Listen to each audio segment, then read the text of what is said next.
我是说，这受害人的眷属要求惩办凶手，可是刁大人为什么就过了一次堂，就把案子搁置一边了呢？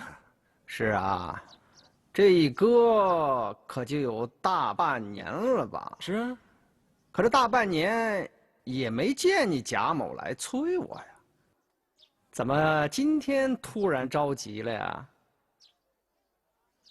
哼，哎，要想人不知，除非己莫为啊！你贾秀才以为然否？刁大人，依你之见，你说贾某为什么要等半年之久啊？我才没有心思跟你在这猜谜呢。你说吧，你想让我怎么处置？自古以来，杀人偿命，天经地义，啊！这刁民杜松谋杀妻子，就应该按律问斩。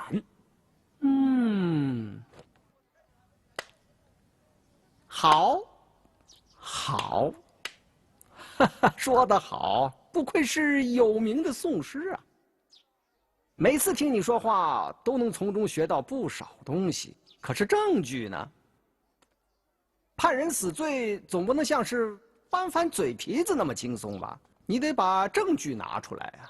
你能拿得出杜松杀害李玉儿的证据吗？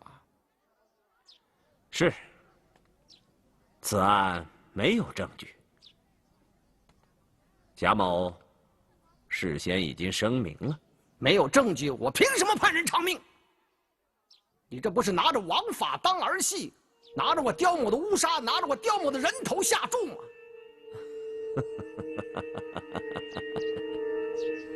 你笑什么？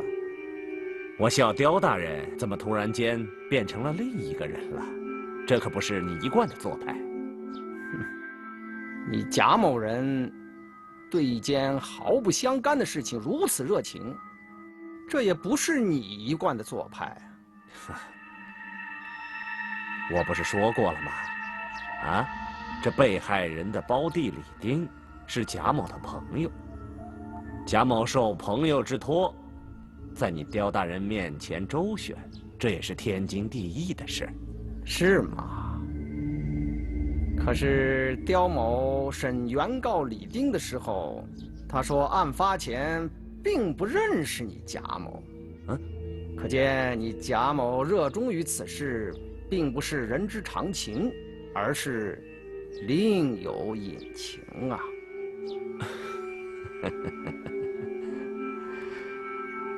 哎呀，刁大人，你真不愧姓刁啊！你也不愧是姓贾呀！我告诉你，我刁某初入仕途就是五品官位，你想在我这儿玩虚的，你还差得太远。你到底在此案当中扮演了什么角色？从实说来。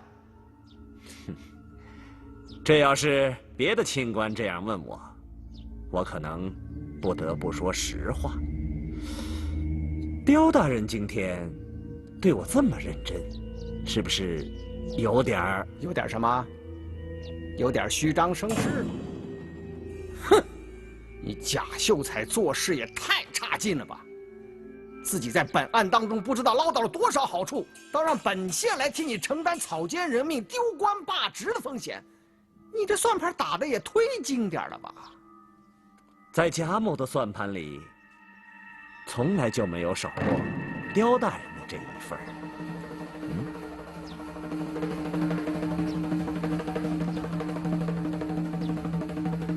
其实，你贾某在本案当中扮演什么角色，与我刁某何干啊？我只是觉得上回那个鱼竿折得太可惜了，那可是一根上好的鱼竿啊！哎，这鱼竿断了，可以再买。你我的交情要是绝了，那就……作为宋师，你应该知道，办此案得担多大的风险啊！啊，是，贾某心中有数。告辞了。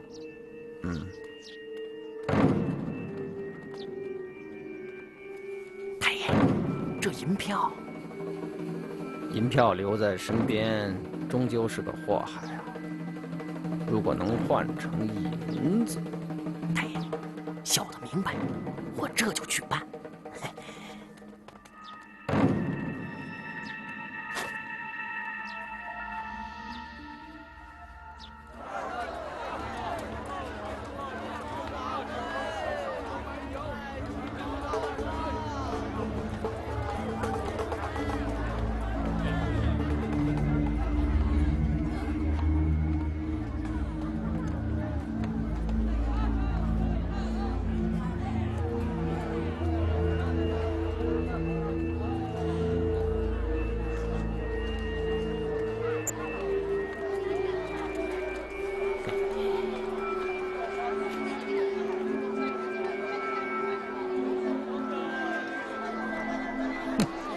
又要有人吃冤枉官司了。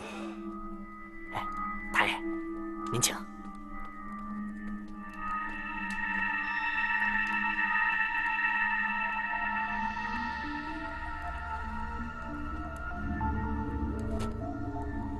其实，这活罪还真不如死罪好受。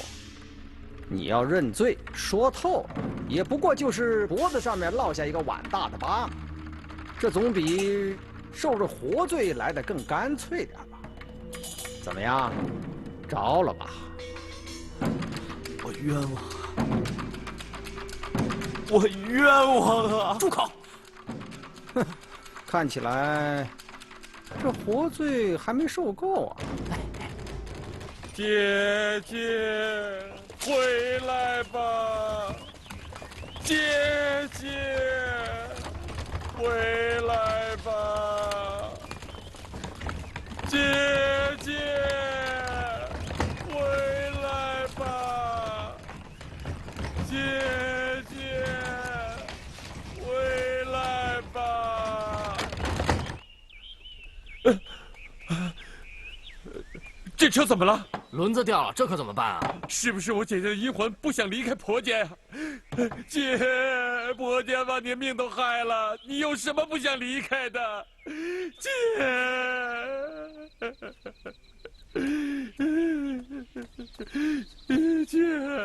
母亲得知你的噩耗，一病不起，撒手而去。临终前再三交代我，一定要把你找到，送回老家和母亲为伴。如今好不容易把你找到了，你就好好让弟弟把你送到母亲身边去吧。大人，我看我还是过去帮帮他吧。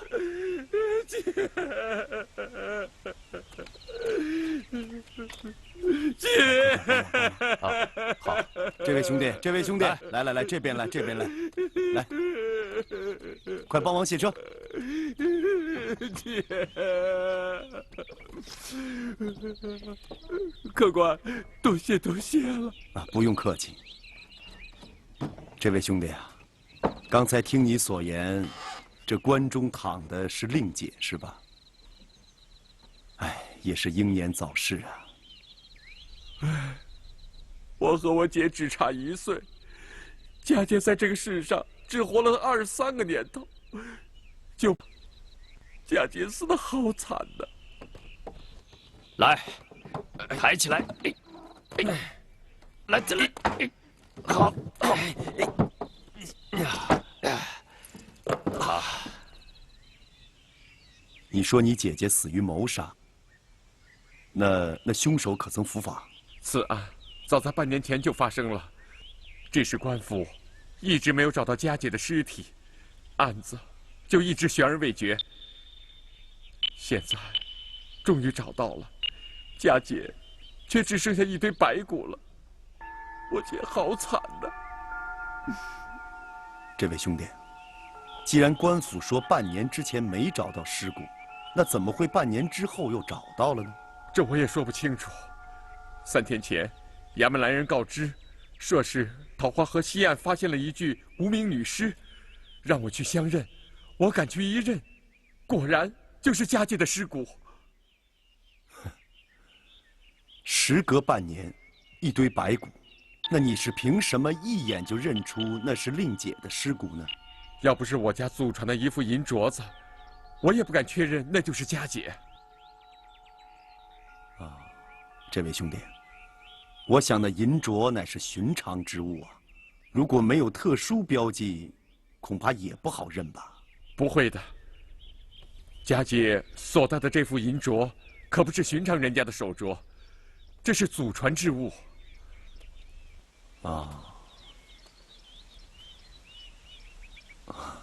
这打造工艺确实非同一般呢。这是我母亲从娘家一代代传下来的传世之物啊。这位客官啊，我跟你说啊，我们家大人专好收集天下的奇珍异宝，他看得那么认真，想必是有兴趣，没准能给你出个大价钱的。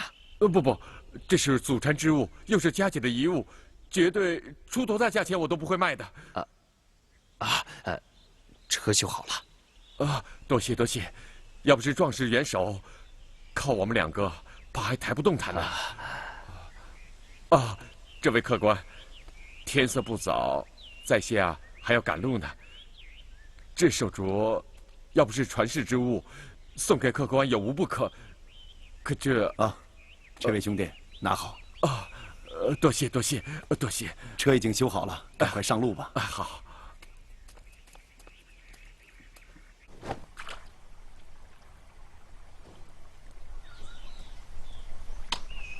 就凭那对手镯，就想把案子做得天衣无缝，你贾某也未免太天真了吧？刁大人何出此言呢？你贾秀才真不愧是弄宋的高手啊！来这一套还玩得不错，不过你别忘了，魔高一尺，道高一丈。你玩的这一套，骗那些庸吏尚可想蒙我刁某，那可是弄巧成拙呀。此话严重了吧？那对手镯，我想贾秀才是见过的。贾某不明白刁大人此话何意。最近朝廷正在整治朝纲，肃清吏治，广派监察员四处暗访，风声紧啊。所以对你的那桩案子，我刁某不得不权衡一下，这个险是否值得冒。这条贪得无厌的恶狗！怎么，你心里边一定在狠狠地骂我刁某？岂敢！刁大人，小冒风险是否值得？的确应该权衡一下呀。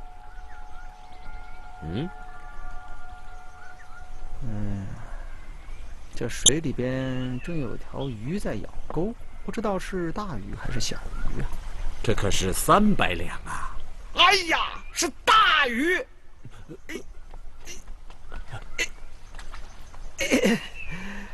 怎么样？果然是条大鱼吧？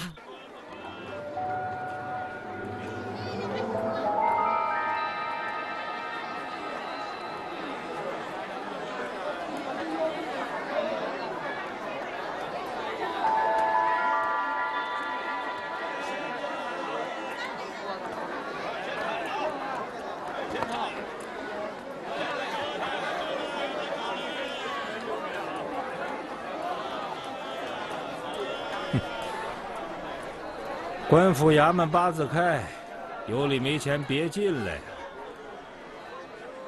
听说那杜松的双腿都给打折了。哎呦，客官，来，坐这喝碗茶。来，喝一碗。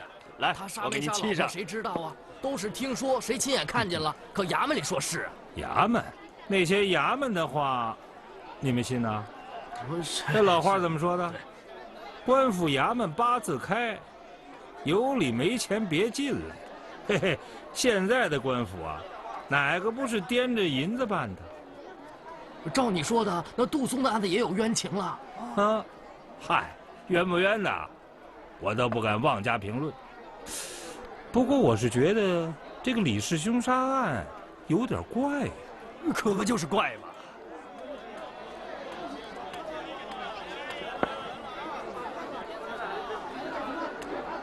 来，坐这儿吧。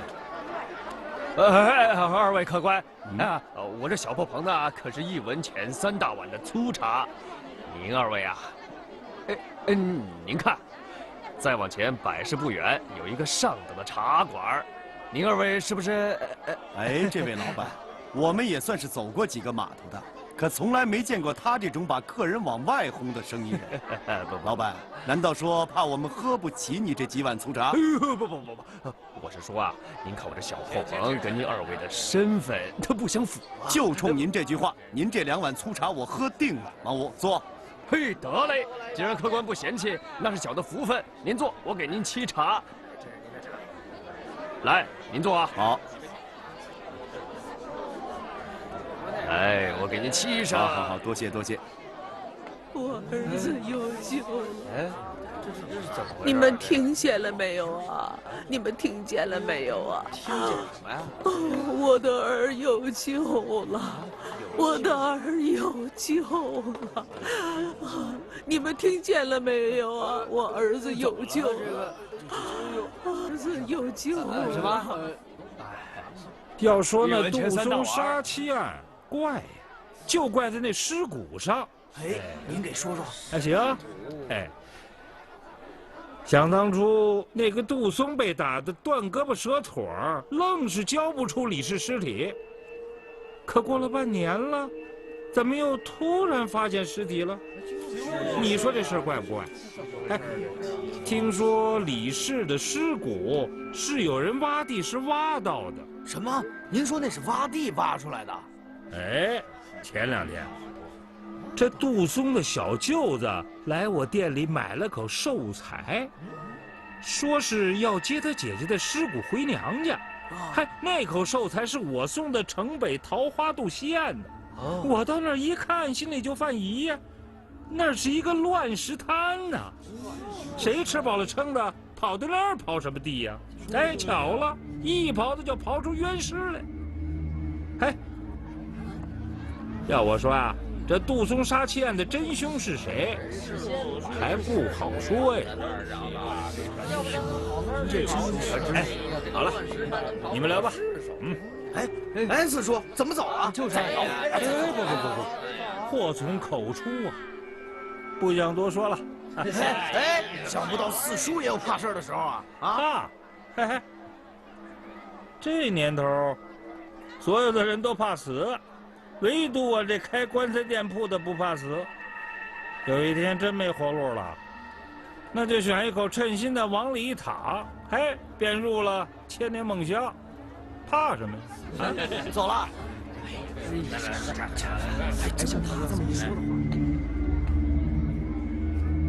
街坊乡亲们呐，乡亲们，昨天老生做了一个梦。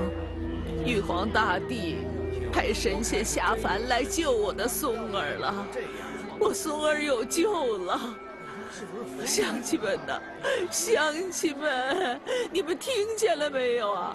别走，别走，你听见了吗？我的松儿有救了。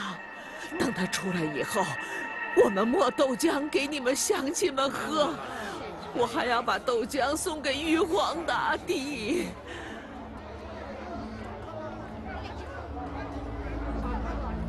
赵捕头，棺材铺是在那条街上。对啊。哎，大人，去哪儿啊？桃花渡。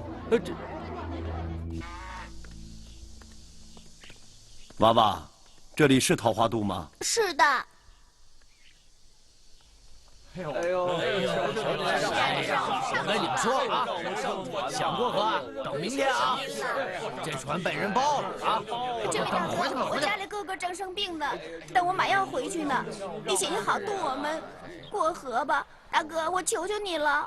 小妹子，长得挺漂亮的。这哪位大哥这么着急啊？啊？怎么的？你要是亲大哥一口，大哥就送你过河，怎么样？啊，赵捕头，看你的了。哎，像话！快回去吧，回去吧啊！今儿这船就让人给包了，回去吧，回去吧，明天过河。船家，这位爷，我们老板要马上过河，你开不开船？我这船都约出去了。我不管你约没约，你约的人没来，我们马上要过河。不是，我这今儿小的多喝了几口，怕撑不住船呐。好，来，本大爷帮你醒醒脚。大爷饶命！大爷！啊！哎呀！酒醒了？行了。看来你喝的不是很多嘛。不多。来啊，请大家上船。掌柜的，请上船。谢谢。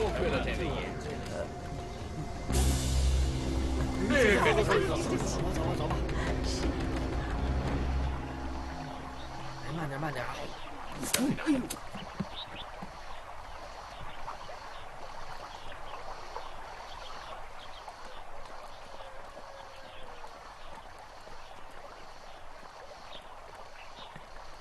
停下！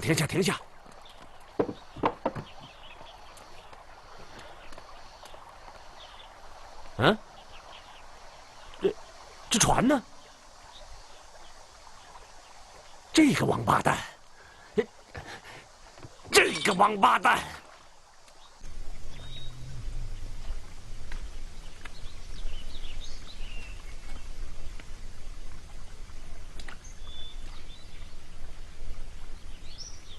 棺材铺老板说的没错，尸体埋得这么深，挖地怎么可能挖出来呢？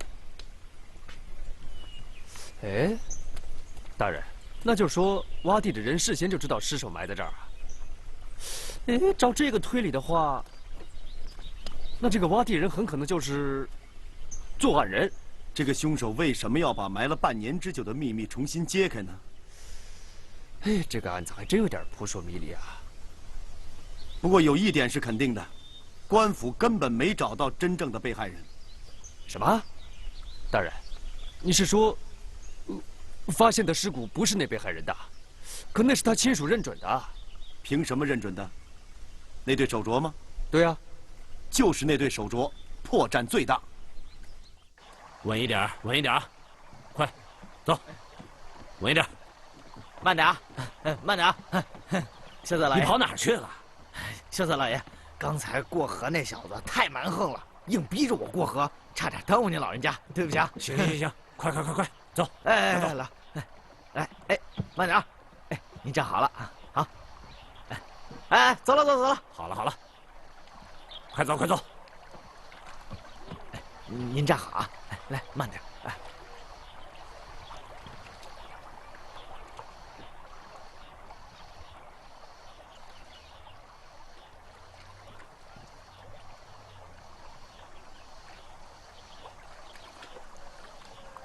哎，稳着点啊！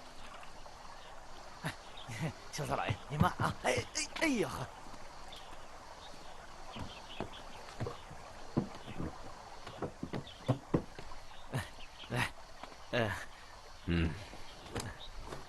来啊，起轿，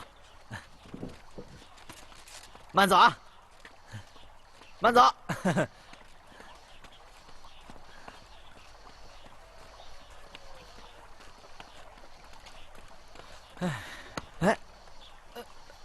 哎呦，大爷，你这么快就回来了？我这正等着您呢。来，大爷，来，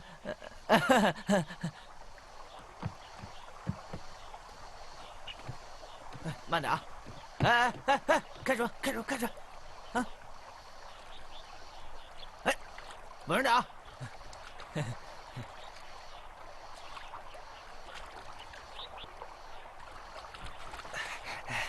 船家，刚才你等的可是那位坐轿的老爷。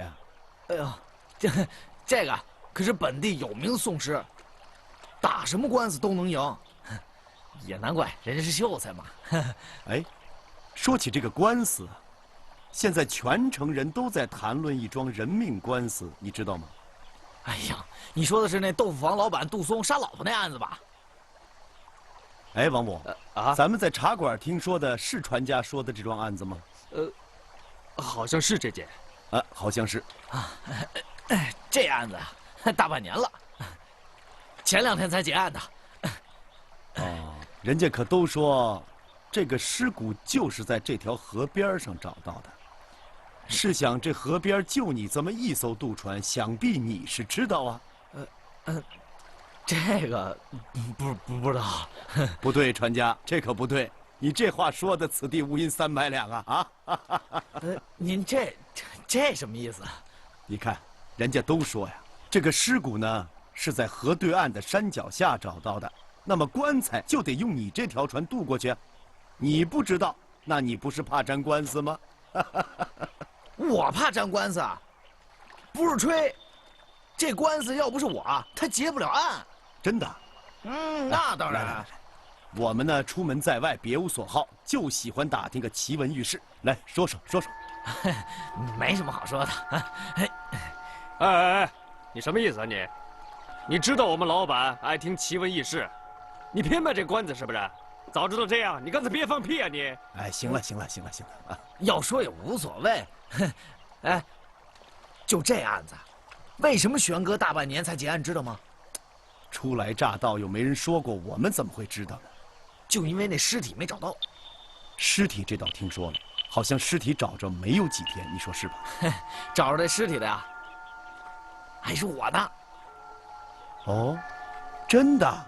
哎，船家，这么说，你应该从县衙得了不少赏银呢啊！别提这个啊，老爷，提这个我更生气了。怎么呢？你指他们赏钱？哼，那是从老虎嘴里拔牙呀！还是那秀才老爷对我还不错，赏了我几坛酒。秀才老爷，可是刚才坐轿过河的那个秀才老爷？对啊。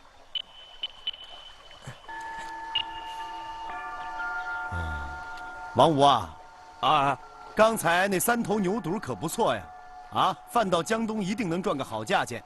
你明天来，告诉他们不要反悔。老爷我知道，他要敢反悔，我往我一巴掌拍死他。好，原来是2个贩牛的。哎，你站好，别摔下去。哎，大人，这可真是踏破铁鞋无觅处，得来全不费工夫啊！想不到那贼眉鼠眼的船家就是那假尸的报案人，这可是重大线索啊！报案人显然不是杀害杜松之妻的凶手，可他为什么要报这个假案呢？我一看他就是个势利小人，想必是为了得到官府几两赏银吧。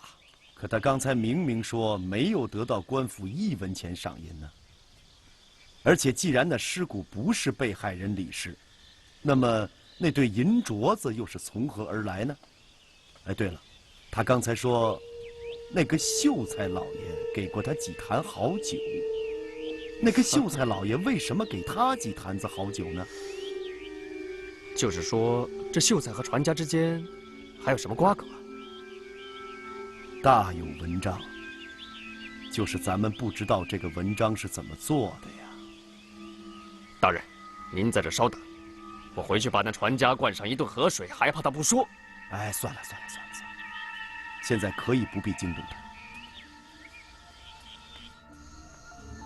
他。哎，这还未起更呢，怎么连个问路的行人都没了？看看这萧条的街市，就知道本县的县令是怎么治理的了。大人，那姓刁的知县这回怕又撞您手上了。这个刁光斗啊，想当年也是官居5品的知府，后来是贪赃枉法、草菅人命，被我参了他一本。以他那个罪行，判他个杀头一点都不为过。不知道这个人到底有什么背景，居然只贬到此地当个知县。哼，真是冤家路窄呀，在这儿又碰见他了。哼，大人，别的不说，就看这满目的萧条，足见此公并没做任何好的政绩。看来他并没有从上次那遭贬吸取什么教训，反而是变本加厉啊。这可是你说的，我可没这么说。大人，您没这么说，心里肯定是这么想的。不过要真是你说的那样，此番断不会饶了这个神通广大的刁大人。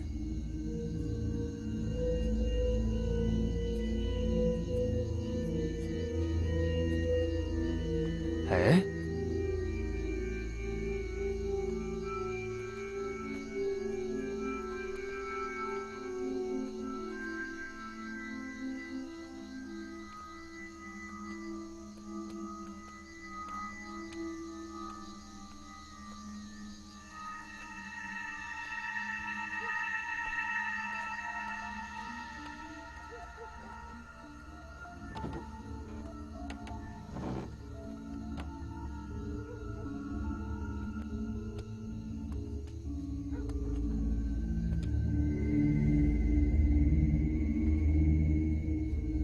你们是哪里来的人呐？你们是哪里来的人呐？你们是哪儿来的人呐？老人家，在东城外的茶棚，我们是见过您的。哦，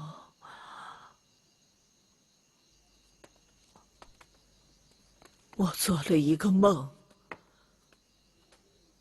梦见玉皇大帝派神仙来救我的松儿来了，我的松儿有救了，我的松儿有救了，我的松儿有救了，我的松儿有救了。老人家，如果您的儿子有什么冤屈的话，不妨对我们说说。你们又是哪路来的神仙呢？老安人，这位就是人称包公在世的宋慈大人啊。哦，你就是大名鼎鼎的宋提刑啊。是老人家，我就是宋慈。如果您的儿子有什么冤枉的话，不妨直接对我说，啊。可是，你看看，我现在这个破家，已经没有什么值钱的东西了。您说什么，老人家？我的儿子，他冤枉啊，可是没有银子，我上哪儿去打官司？你们还是走吧。老人家，我身为大宋提刑，如果您的儿子真有冤的话，我当全力为您儿子洗冤，何谈银子？可是我听人家说，如今打官司靠的是银子，要想上衙门告状，得花上几千几百两的银子啊。可是我现在已经身无分文了，我上哪儿去弄银子啊？老人家，你都是些什么样的人啊？说出这种有辱宋大人名声的混账话！宋大人这些年洗冤尽报，除恶安良，平了多少冤案，从来没收过人家一文银的钱财啊！哦，那这真应了我做的那个梦了。您就是天上派下来的神仙呢，来救我的松儿了。哎呦，我的松儿冤枉啊！老人家请起，老人家请起。我的松儿冤枉啊！老人家，快起来起来！我的松儿有救了，我的松儿有救了，冤枉啊！快快快，带人带人！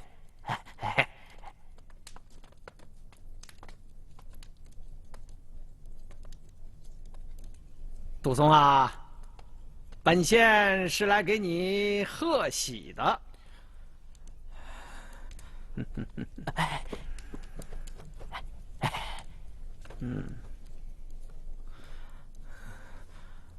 杜松啊，你这个案子已经拖了有半年了，本来早该结案，但是由于你一直不肯交出李氏的尸骨，而本县向来又是一个以民命为重的清官，不见尸骨绝不结案，所以才一直拖延至今啊。当然，这期间你受了不少委屈和活罪，本县深表同情，深表同情啊。我今天是来给他道喜的，说这没用的干什么？是，对。我今天是来给你道喜的。俗话说，死罪好受，活罪难熬啊。好在我们现在已经找到了李氏的尸骨，而且已经得到他家人的确认，因此你这个案子就可以了结了。也就是说，你的活罪已经熬到头了。怎么样？你说我该不该向你道喜啊？他真的死了，早就成了一堆白骨了，真是惨不忍睹啊！可是你还活着，你活得亏心不亏心？我一死，也就罢了。可我家中还有体弱多病的老娘，我死了，我娘谁去照顾？娘，孩儿不孝啊！娘，快点，快点！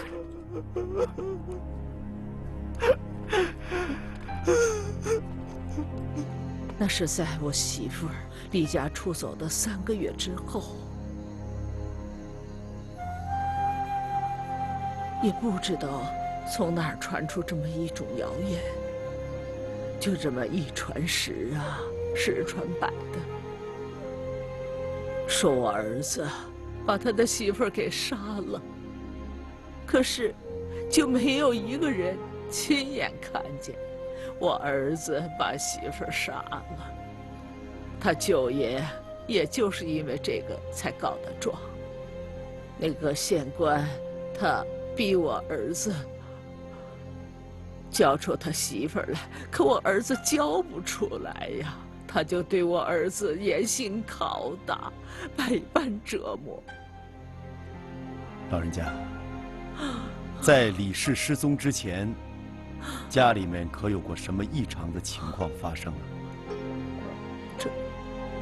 老人家，如果您的儿子真有什么冤情，真想为您儿子伸冤的话，您可不能隐瞒我什么呀？这个跟案情无关，没什么说的。是什么事情这么难以启齿啊？没什么说的，没有什么说的。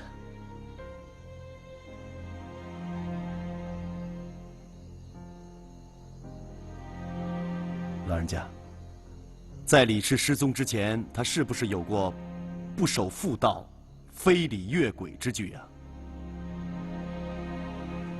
宋大人怎么知道的？老人家，这可能就是他被害的真正原因。可我一直把他当成家丑，一直压在心里头。老人家，还有什么样的家仇比你儿子的性命更重要？如果你不把实情告诉我，那你让本官怎么为你儿子伸这个冤呢？那就是在去年的初夏事情。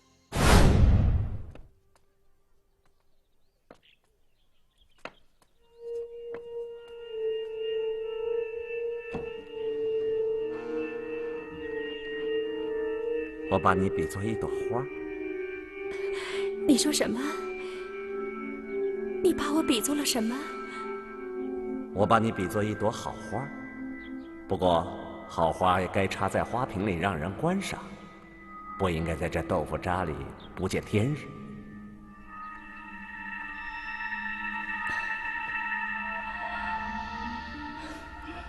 我不明白你的意思。你明白，而且我断定你肯定明白。你是在说花儿，又不是在说人。我是把人比作花，说花就是说人。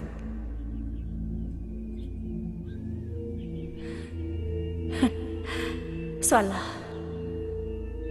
我早已经是埋进豆腐渣里的残花了。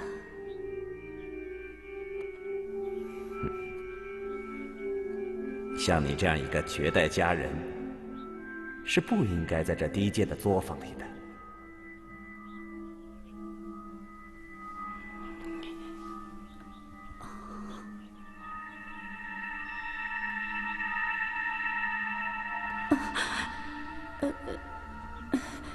那什么，他马上就回来了，你快走吧。那好，后会有期。等等，是他。